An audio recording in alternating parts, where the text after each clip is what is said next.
Hello अस्सलाम वालेकुम everyone, क्या हाल चाल है आप सबके। Hope you guys are doing really well and welcome back to my channel. सुबह सुबह ही आज मैंने कैमरा ऑन कर लिया था ताकि मैं साथ साथ व्लॉग बना ही लूँ, वरना मैं कामों में ऐसा लगती हूँ व्लॉग रह जाता है और फिर मुझे आधे दिन बाद याद आता है अरे व्लॉग तो बनाया ही नहीं। मियाँ जी को ब्रेकफास्ट दे दिया था और मैं भी अपना ब्रेकफास्ट कर रही थी। उसके बाद मैं आ गई थी डायरेक्ट रूम में और मैं अपना बेड बना रही थी। यूजुअली ये काम मैं ब्रेकफास्ट करने से पहले ही कर लेती हूँ, लेकिन आज बस फ्रेशन अप होते ही डायरेक्ट किचन में चली गई थी।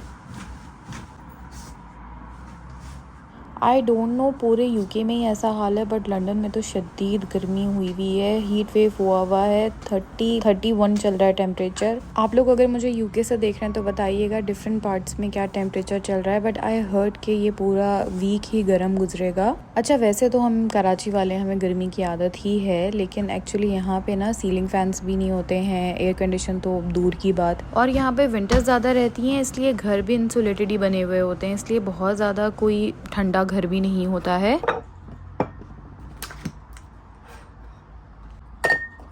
इसलिए यहाँ पे ना गर्मी थोड़ी ज़्यादा फील होती है। और मेरे हस्बैंड तो कहते हैं कि यहाँ का जो सूरज है वो वैसे भी पाकिस्तान और कराची से थोड़ा ज़्यादा स्ट्रॉन्ग है, तो अगर किसी दिन सनी वेदर हो तो बिल्कुल ऐसा लगता है कि सूरज मुंह पे ही रखा हुआ है। एनीवेज, ये समर वेदर विंटर वेदर से काफ़ी बेहतर है, इसलिए शुक्र अल्हम्दुलिल्लाह। बस अब कुछ दिनों बाद ही फिर से विंटर्स आ जाएंगी, हर वक्त बारिश, काफ़ी डिप्रेसिव सा हो जाता है यूके का वेदर। दिन बहुत छोटे हो जाते हैं तो काफ़ी चेंज फील होता है, बट अब तो आदत होने ही लगी है। जो लोग यहाँ बहुत सालों से रह रहे हैं, मुझे बताइएगा आप लोगों को यूके विंटर्स की आदत हो गई है या अभी आप लोगों को भी थोड़ा थोड़ा डिप्रेसिव फील होता है। मुझे बस अभी सिर्फ 2 ही साल हुए हैं, इसलिए मुझे थोड़ा सा फील होता है, बट फिर भी अल्लाह का शुक्र है। अच्छा जी, मैंने सारे गंदी लॉन्ड्री सॉर्ट आउट कर ली थी, क्योंकि हर किसी की तरह हमारे मियाँ जी भी वाइट कपड़ों को वाइट लॉन्ड्री बॉक्स में कभी नहीं रखते हैं, इसलिए हर 1-2 दिन बाद मुझे वो सॉर्ट आउट करना पड़ता है। और उसके बाद जो आज का लॉन्ड्री का लोड था वो मैंने लगा दिया था। जब तक घर के मैं बाकी काम करूंगी कपड़ों का लोड भी हो जाएगा। मैंने आज करना था अपने किचन का बाकी काम। लास्ट व्लॉग में आप लोगों के साथ शेयर किया था कि किचन की डीप क्लीनिंग चल रही है, रोज थोड़ी थोड़ी कर रही थी ताकि कंप्लीट हो जाए। आज बस लास्ट डे था। आज मैं चिमनी ऊपर से अच्छे से क्लीन कर रही थी, मैंने कैबिनेट्स क्लीन किए थे बहुत थरली, और उसके अलावा मैंने जो वॉशिंग एरिया है, सिंक का जो एरिया है, वो सारा क्लीन किया था।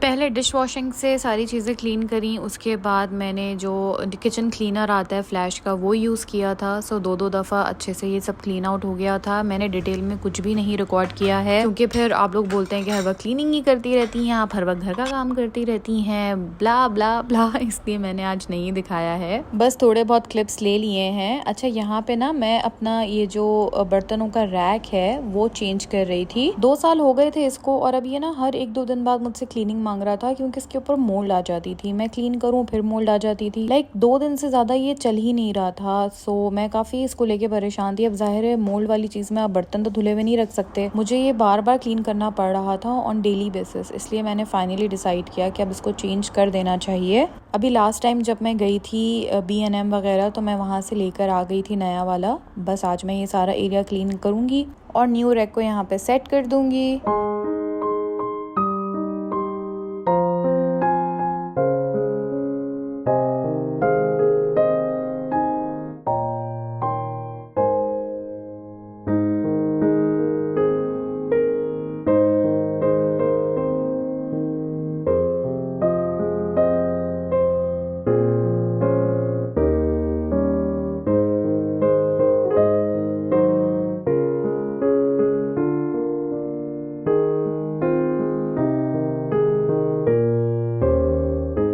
यहाँ का वाटर बहुत हार्ड होता है, मैंने पहले भी बताया है, काफ़ी ज़्यादा लाइम स्केल छोड़ देता है, इसलिए बार बार इस एरिया को भी मुझे क्लीन करना पड़ता है। वीक में 1 या 2 दफ़ा मैं ये कर लेती हूँ, फिर भी इसमें कुछ ऐसे निशान हैं जो जब हम इस घर में शिफ्ट हुए थे तो थे पहले से, और बहुत कोशिश के बाद भी वो जाते नहीं हैं। अच्छा, ऐसा नहीं है कि ये सारी क्लीनिंग मुझे मजबूरी में करनी पड़ती है या है मुझ पर बहुत जुल्म होता है, ऐसा नहीं है। I just enjoy doing this. ये मेरा घर है, मुझे साफ सुथरा रखना बहुत पसंद है, और बहुत सारी सारी एक्टिविटीज़ मैं अपने लिए करती हूँ, बहुत सारा टाइम मैं अपने आप को देती हूँ। मैं प्रॉपर अपनी स्किन केयर भी करती हूँ, drawing, paintings, journal writing, gym, बहुत सारी एक्सरसाइजेस के बाद भी मेरे पास टाइम होता है। अब अगर उसको भी मैं वेस्ट कर दूँ और बस लेज़ी रहूँ तो फिर क्या फ़ायदा है एक हाउसवाइफ या होम मेकर होने का। एंड मेरे हस्बैंड भी बिल्कुल मेरे तरह ही हैं। He also love to take care of house. देखो अभी हमने स्लाइडिंग डोर खोला हुआ था क्योंकि गर्मी थी, हल्की सी डस्ट आ गई थी टीवी के ऊपर, तो he is just cleaning that. So मिल बांट कर ही हम दोनों अपना ये छोटा सा घर मैनेज करते हैं और बहुत अच्छे से कर लेते हैं और उसको एंजॉय भी बहुत ज्यादा करते हैं। किचन क्लीनिंग के साथ साथ कपड़े हो गए थे वॉश, तो मैंने सोचा चलें जी इसको फैला देते हैं ताकि जल्दी से धूप के टाइम पे ही सूख जाएं। आजकल वैसे बहुत जल्दी कपड़े सूख जाते हैं विद इन अ डे, वरना ये बहुत रेयर है यहाँ पे ऐसा हो। इसलिए मैंने बालकनी में ही एयर रख दिया था और आज मैं क्योंकि किचन क्लीन कर रही थी तो इसलिए मैंने डस्टबिन भी वॉश किया था। यहाँ पे ऐसा कोई सिस्टम नहीं या कल्चर नहीं है कि आपके घर के बाहर डोर के ऊपर ही कोई गार्बेज कलेक्ट करने के लिए आएगा। हमें खुद ही अपने घर का गार्बेज नीचे डिस्पोज करना होता है और फिर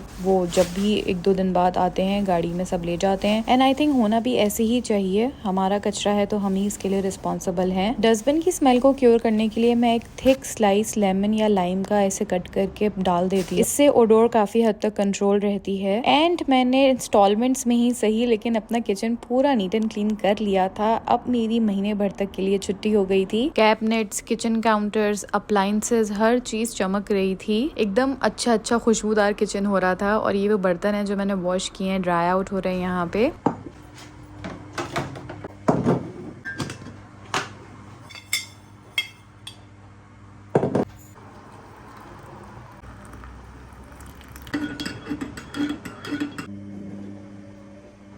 now I am free for rest of my day. मेरे पास आधा दिन पड़ा है और मेरे सारे काम हो चुके हैं। अपार्ट फ्रॉम कुकिंग मुझे और कुछ खास करना नहीं है। अब मैं ये टाइम अपनी एंटरटेनमेंट पे लगाऊं, अपनी सेल्फ डेवलपमेंट पर लगाऊं, फिजिकल एक्टिविटी पे लगाऊं, कुछ भी करूं। This all time belongs to me. Mostly मैं अपने फ्री टाइम्स में सबसे पहले तो अपनी जर्नलिंग और जो भी मेरी टू डू लिस्ट वगैरह होती है उनको सॉर्ट आउट करती हूँ। अभी जैसे मैंने किचन के सारे टास्क कंप्लीट कर लिए हैं, वो सब मैं टिक करूंगी। कुछ अपना फाइनेंशियल बजट मैंने देखना था, कुछ प्लानिंग करनी थी, सो वो करूंगी। उसके बाद मैं अपने यूट्यूब का काम करूंगी which takes a lot of time and energy, but मैं उसको अपनी हॉबी में इंक्लूड करती हूँ because I just love doing vlogging. आप चाहें तो बहुत जल्दी भी एक व्लॉग एडिट कर सकते हैं, लेकिन जिस तरह का मैं कंटेंट बनाना चाहती हूँ वो काफी टाइम कंज्यूमिंग होता है। सो यूट्यूब को 2-3 घंटे देने के बाद फिर मैं चल पड़ी थी अपने जिम के लिए। आज हस्बैंड की बैक टू बैक मीटिंग्स थी, वो नहीं जिम जा सके, इसलिए मैं खुद ही आ गई थी बाय वॉक।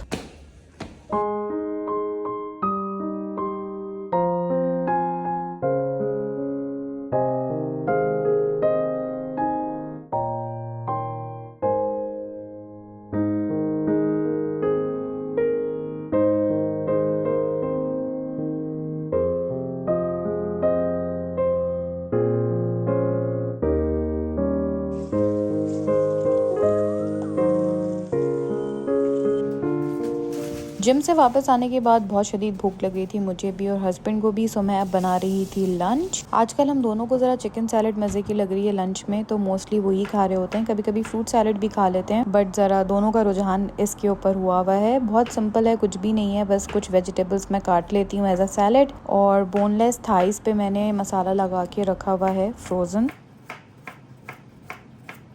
1 या 2 पैकेट जितना भी हमें यूज़ करना होता है वो मैं निकाल के एयर फ्रायर कर लेती हूँ विदाउट एनी ऑयल।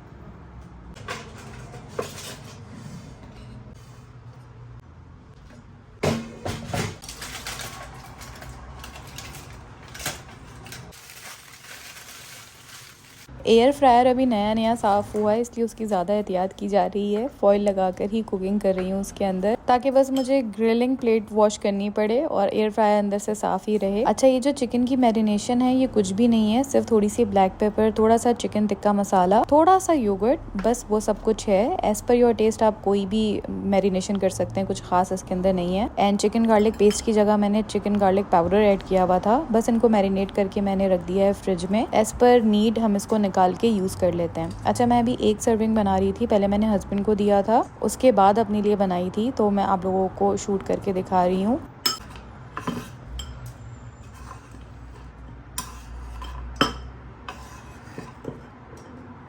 सीजनिंग मैंने सिर्फ लेमन की है और कोई चीज़ ऐड नहीं की है और ये बहुत मज़े की बनती है।